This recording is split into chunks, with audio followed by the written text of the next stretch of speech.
Selamat datang di Bataknesia Channel.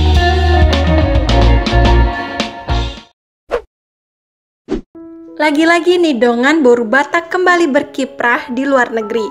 Jika sebelumnya ada Marissa Huta Barat jadi hakim di Amerika Serikat, kali ini ada lagi sosok Boru Batak yang ikut meramaikan pilkada Australia dan mencalonkan diri sebagai konsilor.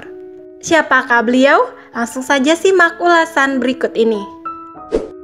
Sebelum lanjut, jangan lupa subscribe, like, dan share ya, agar kami lebih semangat memberikan informasi tentang budaya Batak dan juga tokoh-tokoh Batak yang menginspirasi kita semuanya.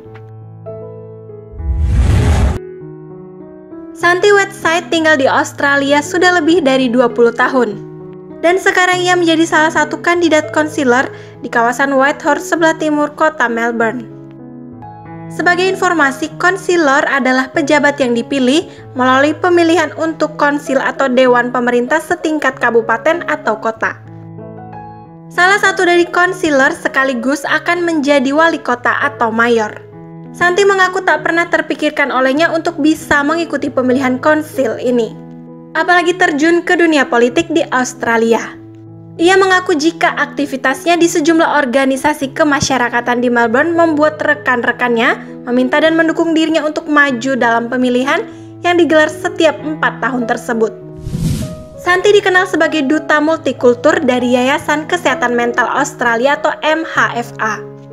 Wakil Presiden Perhimpunan Warga Indonesia di Victoria, Perkumpulan Kuliner Indonesia, juga salah satu anggota komite di Perkumpulan Warga India di Australia. Meskipun saya berdarah Batak, tapi sudah lama saya tertarik dengan budaya India, ucap Santi. Sementara bagi Santi, ia ingin agar semua warga, khususnya di daerah yang diwakilinya, mendapat pelayanan dan perhatian yang adil. Terlebih ia merasa warga dari beragam ras dan budaya di kawasannya belum terlalu terekspos atau terlibat dalam kehidupan bermasyarakat. Santi mengaku jika modal politiknya saat ini ia dapatkan dari kegiatannya di sejumlah organisasi, sehingga membuatnya paham sejumlah masalah yang dialami warga, terutama migran baru, seperti kesejahteraan, lapangan pekerjaan, dan kesehatan mental. Ibu dengan 3 anak dan bersuamikan pria Australia ini mengaku sudah pindah ke warganegaraan sejak 15 tahun lalu dengan alasan untuk lebih memudahkan memperkenalkan budaya Indonesia di tingkat dunia.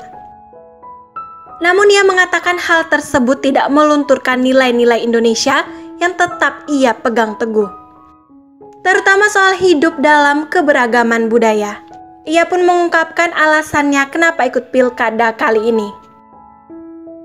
Salah satu alasan saya ingin ikut tahun ini juga adalah agar lebih banyak warga Indonesia di Australia untuk terjun ke dunia politik Australia, untuk kehidupan warga yang lebih baik, ucap Santi.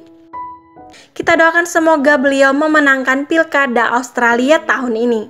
Semoga informasi yang kami sampaikan dapat bermanfaat dan menambah pengetahuan kita semuanya. Horas dan Mauleate.